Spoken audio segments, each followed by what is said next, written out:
वह अपनी पत्नी की जरा भी परवाह नहीं करता था। उसकी पत्नी का निधन हुए अभी 1 महीना भी नहीं हुआ था कि पति अपनी प्रेमिका को अपनी शादी के बिस्तर पर सुलाने के लिए ले आया था। आधी रात को उसकी पत्नी की जानी पहचानी आवाज़ अचानक गूंजी, जानू, मुझे बहुत प्यास लगी है। और इसके पीछे का भयावह सच।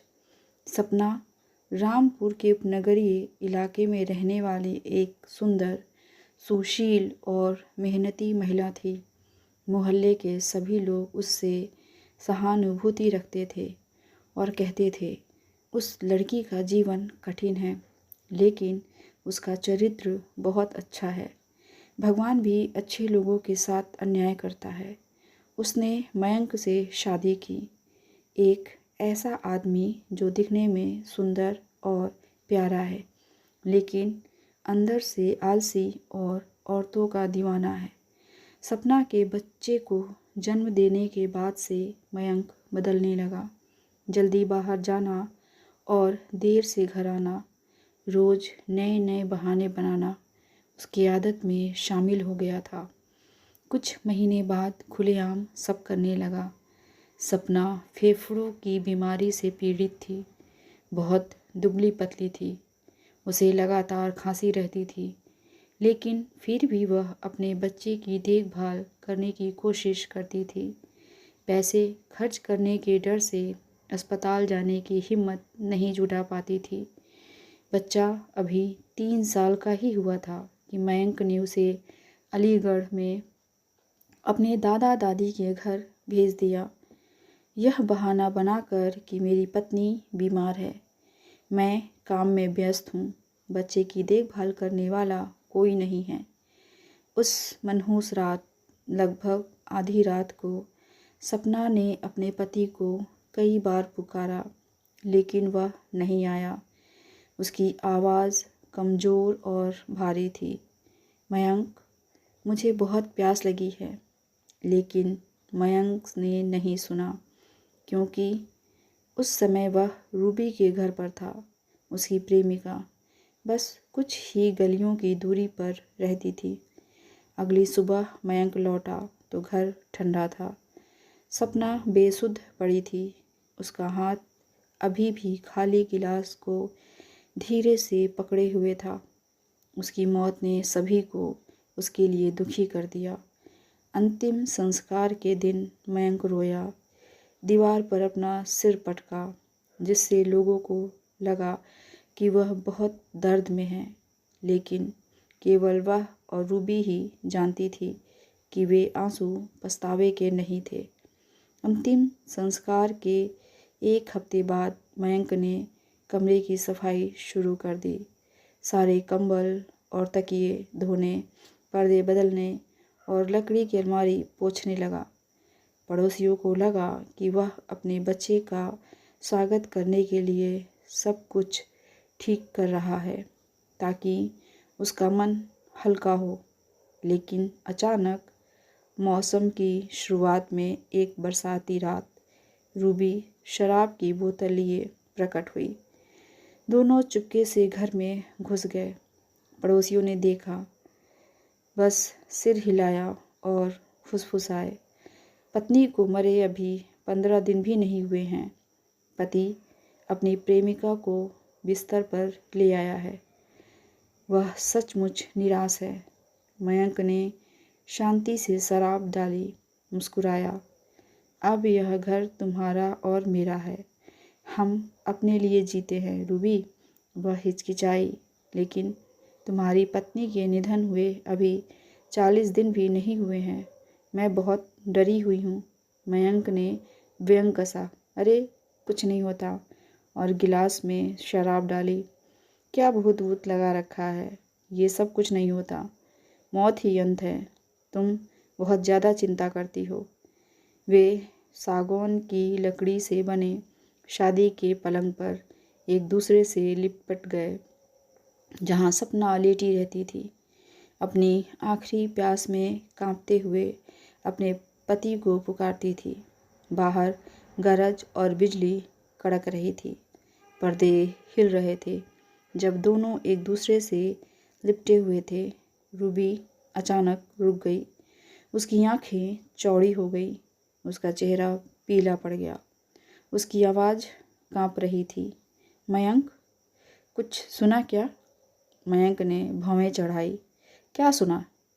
कमरे में हवा ठंडी थी।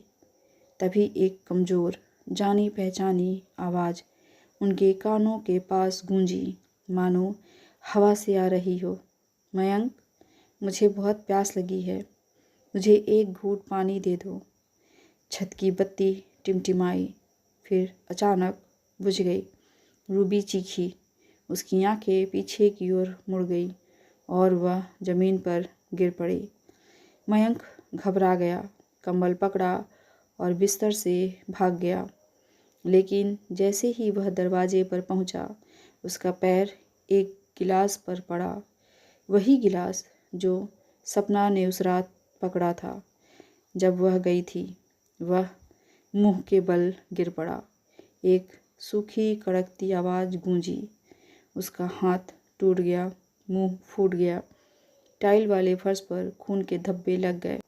पड़ोसियों ने चीखें सुनी और दौड़कर वहां पहुंचे। जब वे पहुंचे तो रूबी बेहोश पड़ी थी और मयंक कांपता हुआ बैठा बुदबुदा रहा था।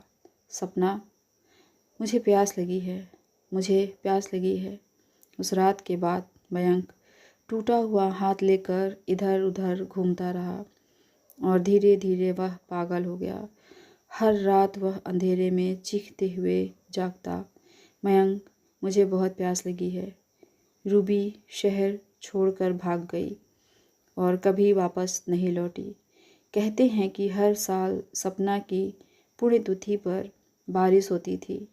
बारिश पुरानी छत की टाइलों पर गिरती थी, बरामदे से टपकती हुई, मानो किसी पुराने गिलास में पानी की आवाज़ हो।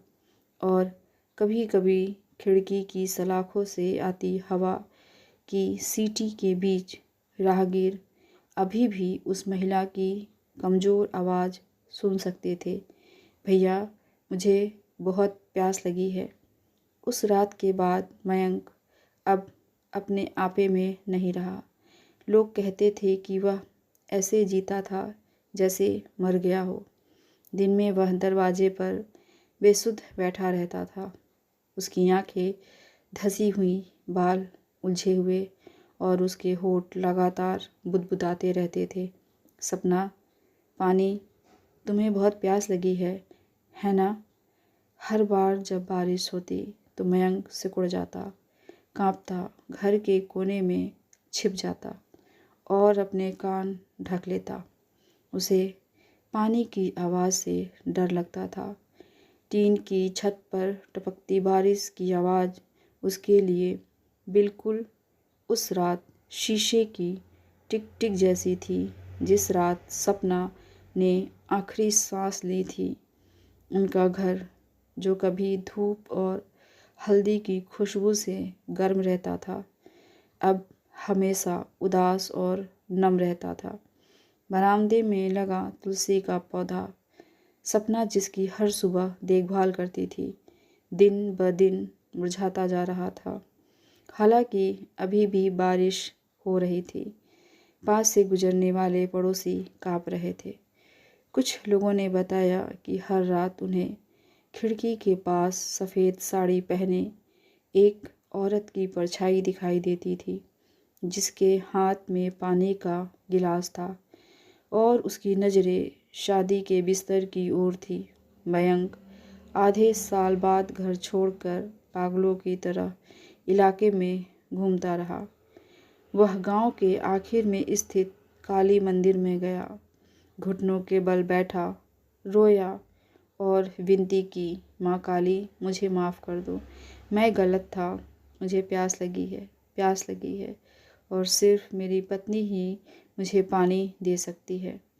मंदिर का रखवाला हैरान था और पास जाने ही वाला था कि मयंक अचानक ज़ोर से चीखा, फिर पत्थर के फर्श पर गिर पड़ा। उसकी आंखें उलट गई। जब लोगों ने उसे उठाया तब भी उसके होंठ फुसफुसा रहे थे। मुझे एक घूंट पानी दे दो। सपना की तीसरी पुण्यतिथि पर उस मंदिर में उसकी मृत्यु हो गई। तब से पुराना घर वीरान पड़ा था। हर बरसात के मौसम में उस रास्ते से गुजरने वाले गांव वालों को गिरते पानी की झिलमिलाती आवाज़ सुनाई देती थी, जिसमें ज़मीन से आती एक उदास पुकार भी शामिल थी। मयंक, मुझे बहुत प्यास लगी है। कहते हैं कि आज तक जो भी गलती से उस पुराने घर में बचे हुए कांच के गिलास को छू लेता है, वह गिलास जो सपना ने आखिरी दिन पकड़ा था, उसे गिलास का पानी स्वाभाविक रूप से ऊपर उठता हुआ, छलकता हुआ दिखाई देता है, लेकिन कोई भी उसे छूने की हिम्मत नहीं करता। आसपास के सभी लोगों को पता है, इसलिए उस घर के पास कोई जाने की हिम्मत नहीं करता। आपको हमारी कहानी कैसी लगी कमेंट करके ज़रूर बताइएगा। ऐसी ही कहानियों को सुनने के लिए चैनल को सब्सक्राइब कर लीजिए। धन्यवाद।